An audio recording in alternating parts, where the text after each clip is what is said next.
Morning student. Today I am teaching the topic in OBG, that is the hereditary form mole. The definition: it is an abnormal condition of the placenta where there are partially proliferative changes in the young chorionic villi.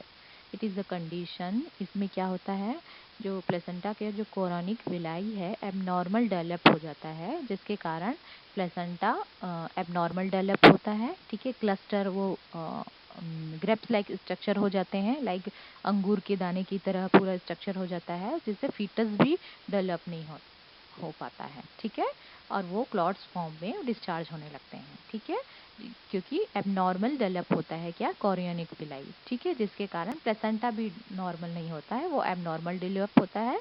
Totally जो half portion of जो placenta है वो abnormal हो जाता है, और धीरे धीरे टोटली जो प्लेसेंटा है वो एबनॉर्मल हो जाते हैं। क्लियर है? That condition is called heredity form mole. Means वो मोल में कन्वर्ट हो जाते हैं और वो धीरे धीरे सिस्ट फॉर्म में भी होने लगते हैं। ठीक है, तो एग्जाम में हेरिडिटी फॉर्म मोल, वेस्कुलर मोल करके भी आएगा, तो दोनों सेम है। ठीक है, सो definition is it is a abnormal condition of the placenta where is partially proliferative changes in the young chorionic villi. ठीक है, आप पिक्चर में देख सकते हो इस तरह के स्पेशली इनके सिम्टम्स में पूछा जाता है वाइवा में। हेरिडिटी फॉर्म मोल के सिम्टम्स क्या रहते हैं, तो ग्रेप्स लाइक जो स्ट्रक्चर के वजाइनल डिस्चार्ज होते हैं। ठीक है, इस तरह के incidents common orientation countries Philippines, China, Indonesia, Japan, India, central Latin Africa, America and Africa में मोस्ट कॉमन होता है। हाईएस्ट इंसिडेंस इन फिलीपींस में होते हैं, जिसमें 80 प्रेगनेंसी में एक पेशेंट को हेरिडिटी फॉर्म मोल होता है। ठीक है, इन लोएस्ट इन यूरोप, यूएसए में बहुत कम होता है। 2000 में एक केसेस आते हैं, इंडिया में 400 में एक केसेस आएंगे। क्लियर है? So this all about now aetiology. तो इसके कॉजेज क्या होते हैं? ठीक है, it is a most prevalence is highest in teenage. जो यंग एज की गर्ल्स हैं वो जल्दी अगर कंसीव कर लेते हैं तो उसके कारण जनरली हेरिडिटी फॉर्म होता है। और एक कारण होता है 35 के अबव अगर कंसीव कर रहे हैं तो वो भी चांसेस है, उनको भी हो सकता है हेरिडिटी फॉर्म। ठीक है, और क्या कॉजेज हैं? Faulty nutrition cause by इनएडिक्वेट intake of protein. ठीक है, अगर न्यूट्रिशन उनको अच्छे से नहीं मिल रहा है, ठीक है, मदर अच्छे से नहीं ले रही है, प्रोटीन रिच डाइट नहीं ले रही है, तो वो भी एक कॉजेज होता है हेरिडिटी फॉर्म मोल होने के। ठीक है, next is a disturb maternal immune mechanism suggested. ठीक है, उनका इम्यूनिटी पावर करेक्ट नहीं है, डिस्टर्ब है, तो वो एक कारण हो सकता है मदर का। ठीक है, साइटोजेनिक एबनॉर्मलिटी। ठीक है, अगर उनका एबनॉर्मलिटी है, एबनॉर्मल कंजेनाइटल एबनॉर्मलिटी है, ठीक है, तो वो भी एक कारण हो सकता है। क्रोमोसोमल एबनॉर्मलिटी अगर है वुमन को, ठीक है, तो वो एक कॉजेज होता है। History of prior heredity form mole, इससे पहले अगर हिस्ट्री है उनकी मदर को, सिस्टर को है, तो मोस्ट ऑफ जो वुमन है उनको होने के चांसेस हैं। This is all about the aetiology of heredity form मोल।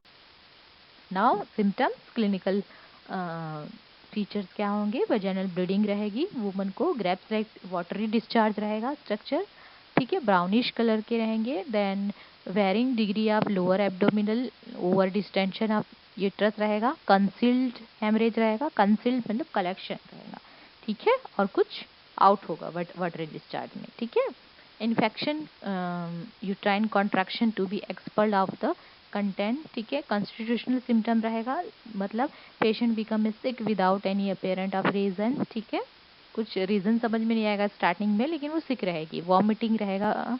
ठीक है, become excessive to the stage of hyperemesis, breathlessness, ठीक है, ब्रीथिंग प्रॉब्लम भी होगी पेशेंट को, and thyrotoxic features like tremor रहेगा, tachycardia are present in occasion. ठीक है, हार्ट बीट ज़्यादा रहेगा और ट्रेमर रहेगा, हाथ पैर में कपकपी रहेगी पेशेंट के। ठीक है, एक्सपल्शन ऑफ ग्रेप्सलाइट वेसिकल्स फॉर परवजाइनम। ठीक है, ये इंपॉर्टेंट फीचर्स है, ये वाइवा में भी पूछते हैं, आपको मालूम होना चाहिए।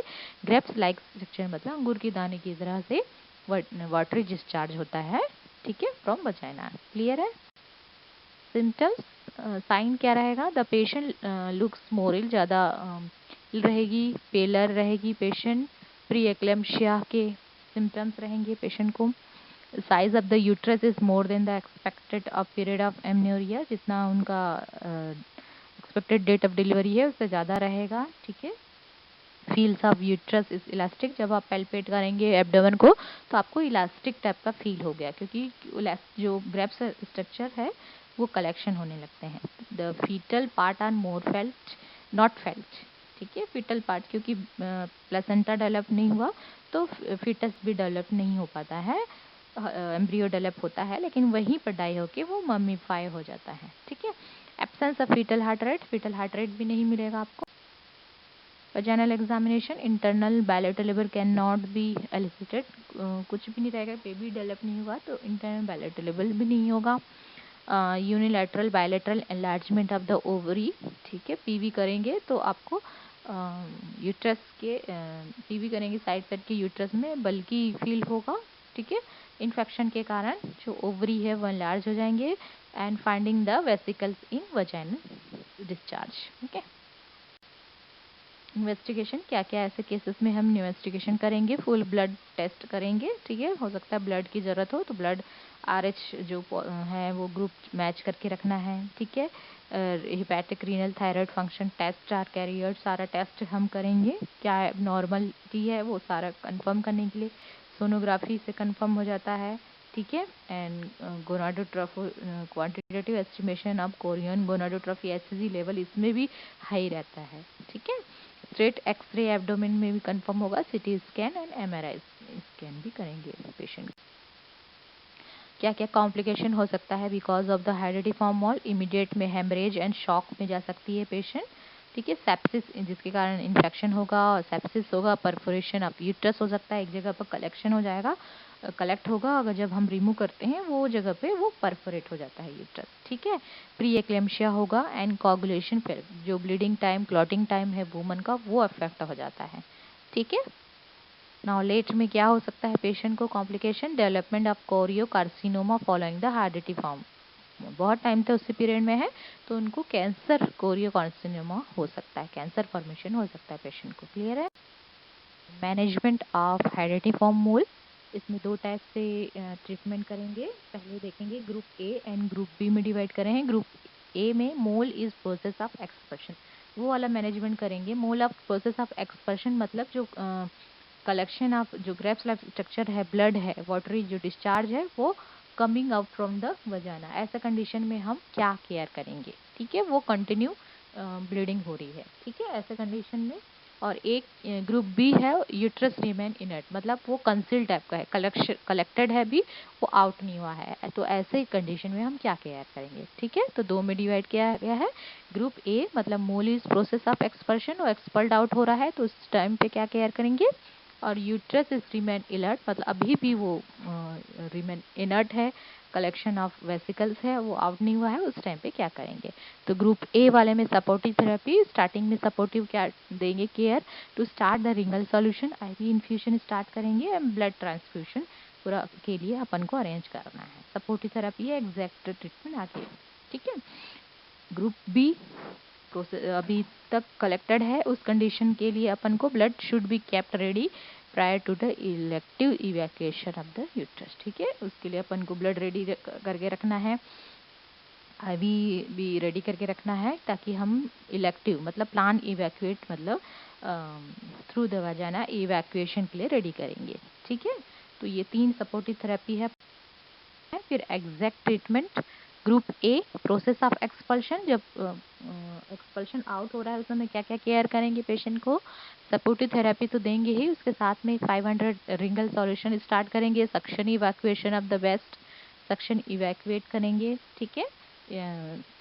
क्यूरेटेज वगैरह करेंगे, सक्शन इवैक्यूएशन के थ्रू जितने भी कलेक्टेड ब्लड है उनको आउट करेंगे। Digital exploration of removal of mole by the ovum forceps under the general anaesthesia, general anaesthesia देखिए ओम फॉर्सेप के थ्रू जितने भी हैं, कुछ भी क्लॉट रिमेनिंग नहीं होना चाहिए, अगर रह गया तो वो कैंसर फॉर्मेशन फॉर्म कर सकता है, ठीक है।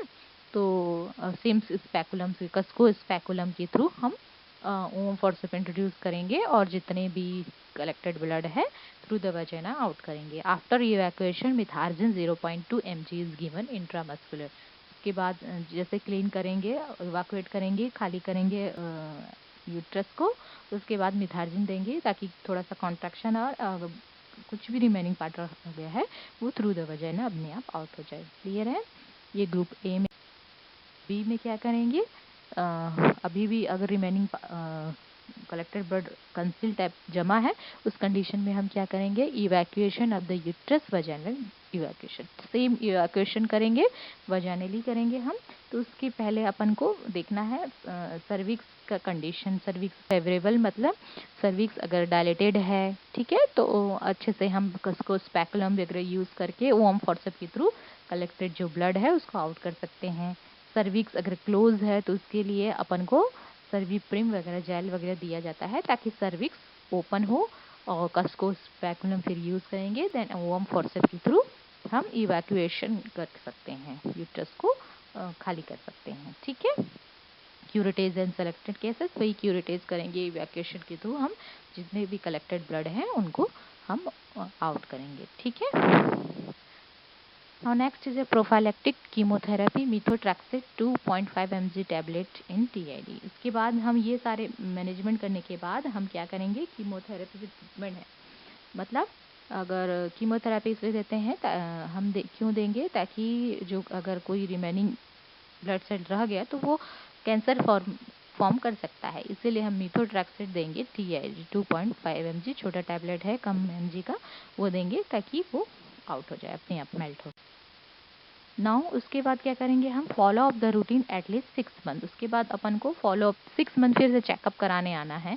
पैटर्नल यूरिन HCG अपन को चेक करना है। अगर HCG फिर से री एलिवेशन तो नहीं हो रहा है, अगर बढ़ रहा है मतलब फिर से हो सकता है कैंसर फॉर्म में तो कन्वर्ट नहीं हो रहा है, वो चीज़ ऑब्जर्व करने के लिए 6 मंथ में टेस्ट कराना है। इफ़ द HCG इज री elevation exclude the new pregnancy. अगर फिर से HCG लेवल बढ़ रहा है तो उनको एक्सप्लेन करना है, काउंसलिंग करना है, गाइडेंस कि अभी आप कंसीव ना करें, ठीक है, दोबारा अभी मत सोचिए, ठीक है, क्योंकि जब तक ये क्लीन नहीं हो जाता आपको अभी ट्रीटमेंट ही कराना है। ठीक है। इवेल्युएट द परसिस्टेंट ट्रोफोब्लास्टिक न्यूप्लेसिया, मतलब कैंसर फॉर्मेशन तो नहीं हो रहा है, न्यूप्लेसिया वो ऑब्जर्व करना है। ठीक है। Then if the HCG level return to normal 4 to 6 weeks, इसके बाद अगर HCG लेवल नॉर्मल हो गया है 4 to 6 वीक्स में, तो भी हम उसको कहना है कि 6 मंथ में आइए और अपना HCG लेवल चेक कराइए। ठीक है, ताकि वो कैंसर फॉर्म तो नहीं हो रहा है, ये सारा चीज़ चेक करते हैं। ठीक है। अबाउट द हाइड्रेटिफॉर्म मोल, अगर आपको इसमें डाउट है तो आप पूछ सकते हैं। Thank you.